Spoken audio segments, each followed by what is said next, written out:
What's up, everybody? Today's December 13th.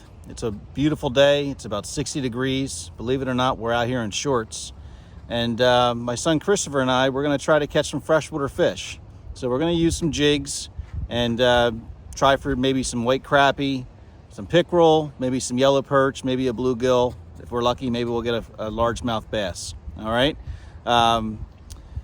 This week's supposed to bring some real cold weather. So we'll see. This is kind of like the calm before the storm. Hopefully they're cooperative and the water's warm enough with the sun beating down on it all day today. All right, here's the rig for today. All right, so with the rig we're using today, very simple. Some type of small jig head. You know, this one is a homemade jig head. It's probably like 1/32 of an ounce. I like to use white, you know, grubs. With this size jig head, it seems to work a little better with the tail facing down. You can face it up either way. This is just your simple pencil popper type bobber. Okay, it's a, you know, it's a bobber. It's designed for real finicky light bites where it'll just move a little bit instead of it being a red and white round bobber where it has to go under. This one, a little bit of movement to side will show you something's messing with it. And then I tie my own little slip knots here, and that goes ahead of the bobber. So what happens is when you cast out, the bobber will be down where the jig head is, and once you get to the water, it'll sink down and it'll stop at the bobber stop, which is that little yellow piece you see here. That's a bobber stop. I can slide that up and down anywhere on my line, make the depth as much as I want. I can make it shallow, and like I said, I'm trying for crappie today, and crappie feed upwards, so they're always looking up. So you technically want to try to be right above where the school is. That's the trick, is figuring out how deep they are. And the water today, and this water is probably around 40 to 45 degrees. Here's what you need to tie a slip knot bobber stop. You need a piece of straw. This is a 1-inch piece that I've cut off of a small straw, and you need a piece of line. I'm going to use white for this video purpose, but I would suggest you use something bright like a yellow or a pink, especially when you are in salt water, so that the bobber stop will show further away from you. Okay, I'm right-handed, so I'm going to show you how I do this. If you're left-handed, you would just do it opposite. So first thing I do is I take the straw and I put it in my left hand, pinch it between my thumb and my finger, and I'll lay the line right on top, and I'll leave about an inch long tag end, maybe a little more. I'll take the longer end and I'll bring it around and I'll make a loop and just put it right on top of the straw. And what I'll do is I'll actually pinch that with my thumb and my finger, as you can see right here. Okay, now from here it's real simple. You're going to take the long end that you had, and you're now going to go underneath the straw and keep going through the loop, and every time you go through, you are going to pull it tight and pinch it with your finger and your thumb so it stays. There's one. There's no magic number here. You can do 5, 6, 7, whatever you want to do. Okay, so there's 2. Do it again. Come through. There's 3. Notice every single time I do it, I'm pinching it against my thumb and my finger so it stays tight and nice and neatly wrapped. There's 4. The loop stays right there. The fly line seems to work well, the fly line backing, but you can use anything. Anything, like I said, anything bright. And there's 5. For now, we'll just do that. All right, so now you can see what I did was I made a bunch of wraps, and they're all evenly wrapped. So now I'm going to switch this now to my right hand, and I'm going to keep the line right where it was and just pinch it, and I'm going to take the short end, and now I'm going to pull, because that's going to make the loop smaller. And I'm pulling it right there, and I kind of pull it tight, not real tight. I switch it back to my left hand, pull on this side, and there you go. Now we have it ready to go. So the last thing I'll do before I throw it in the tackle box is I'll just trim the end of it, make each side about an inch long. And there you have it. There's your slip knot bobber stop that you will slide onto your main line. Okay, now that we have our bobber stop, I'm going to show you how to put it on the main line. So that's the purpose of the straw. For this purpose, I'm going to use some red braid. It should stick out a little bit in the video here. What you're going to do is you're going to stick your main line through the straw, and it's going to come out the other end. It doesn't have to go up real far, okay? And then from there, you're going to hold the straw, and you want the straw to go towards the end of the line so that it comes off when you pull your knot on here. So you're going to pull your knot. I like to sit, like I said, I pinch it between my middle finger and my thumb, and I just slide it onto my main line, and I pull the straw off. So now the straw's off, and what I'll do is I'll just cinch this down just by pulling both ends. And you don't have to pull it real tight. If you want to put pliers on there, you can really pull it, but you don't really have to. It's not going to move much. Now, I don't like to leave these tag ends on here. And the reason why I take them off is because I want to be able to cast this through my line guides, especially if I'm fishing deeper water. I mean, you can fish this, 10 feet deep or even deeper. So if I'm reeling this up onto my reel, I want it to go nice and smooth through the guide. So what I'll do is I'll take this and I'll trim it off each tag end just about there, just so it will not go through the bobber. That's the main point. Okay, so I'll trim both sides. That's fine. Now what that'll do is if I take my bobber, and you have to use a bobber that has a, this style bobber where it has the hole through the middle. You're going to slide your main line through the bobber. This braid's a little thick for this bobber, but it'll work. There it goes. Slide your main line through. Pull it out the other end. All right. And now you have your bobber stop. So what's going to happen is you tie whatever you want on this side, and the bobber, every time it goes up to that string, that bobber stop, it will stop. It will not go any further. You want to move it, you can just slide it by just holding on your main line, and you can just slide it with your finger, and that's it. There's the bobber stop. Nice thing about that slip knot bobber stop is it can go in between the guides. Makes it a little easier to make your casts.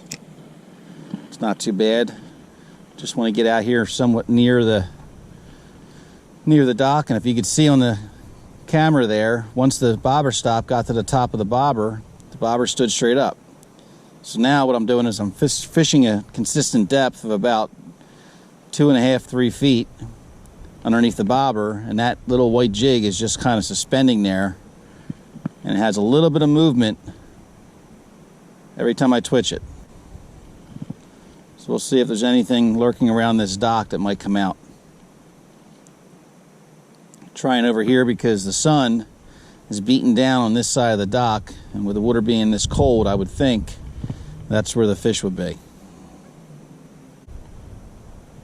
One thing nice about pickerel and crappie and yellow perch, you pretty much can catch them all winter long.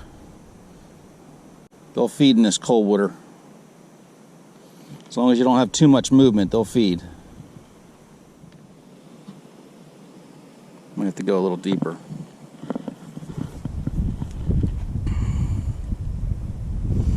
White crappie feed looking up, so you want to always have the bait just above where they're at. And with it being cold, you got to keep it from moving. Try to keep it as still as possible. Just a little bit. I'm letting mine here with the bobber just kind of do the work.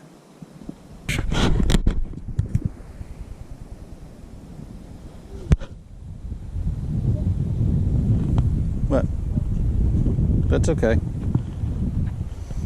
I'll just slowly move around.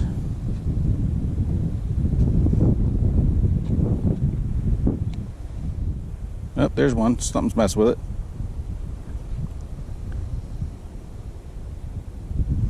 Did you see my bobber just go down a little bit? Something was messing with it. Ooh. There, you got one? Oh, you got a pickerel. Look at you. Don't reel it up anymore. That's good. That's good. Get him up on the dock. Get him up on the dock. Get him up on the dock. All right. Stop right there. Nice. You got a good one. That's a good sized pickerel. All right. Do they get any bigger than that? They do, but that's a good size one. Do they got smaller? Look at the teeth on this guy. Teeth aren't thin. Oh, I see. Yeah. And we left the pliers back in the bag. There we go. Should I go get the bag? Yeah. Here, what do you think? Now he's all slimy. You want me to let him go? No. So do you want to... Throw them in? If you want, your hands are going to get really slimy. You're going to have to really where do I hold them? wash them. Just like I just did right there. Or you can hold them underneath here. You want to grab them right there? Okay. You can't grab them by the mouth. So like this? Yeah. Okay. All right, looks good. First fish of the day. Chain pickerel.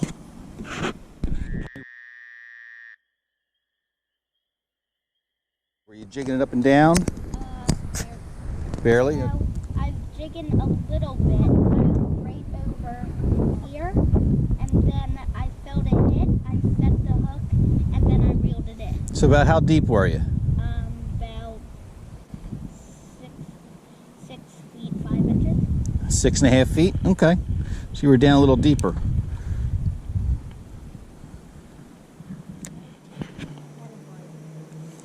If you had a bite, well, let's see if you get them.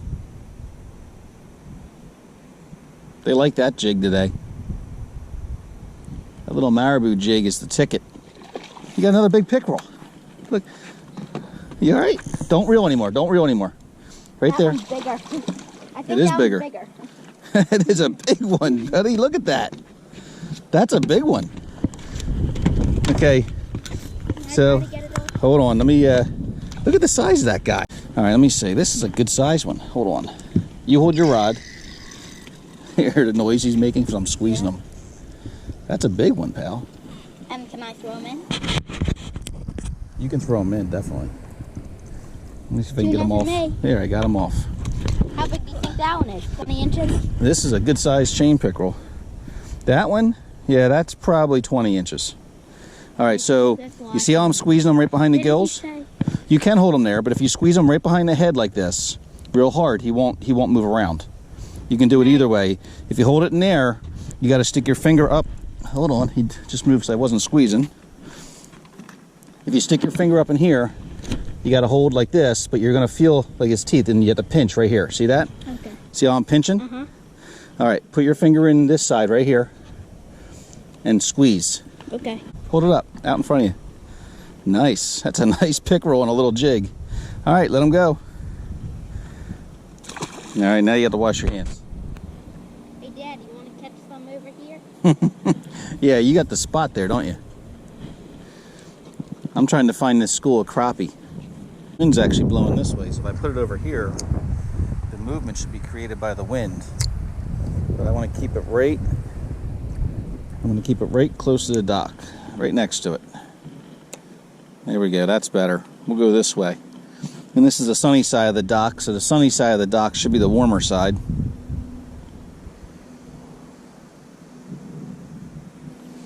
This is also a little deeper here, more towards the main channel. It's amazing that that big fish hit that little tiny jig, huh?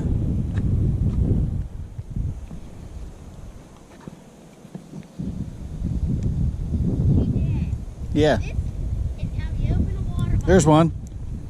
Pickerel. Another pickerel. Oh, he's still a decent size. Smaller than the ones you got. He actually broke my line. Come here. Yep, I hear you. Make those funny noises every time we squeeze you. All right, guys, that's the end of our fishing day. Christopher won today. Caught the biggest pickerel and caught the most. He had 2, I had 1. All the pickerel were caught on Marabou jigs. Just kind of jigged really, really slow along the bottom. About halfway, well, I'd say between the bottom and halfway up the water column. So, do you have anything to add there, pal? No. No? All right, he's a man of many words. But listen, thanks for watching, and please click subscribe, and if you leave any comments, I'll do the best I can to get back to you. Hopefully we produce another episode here, and thanks again for watching.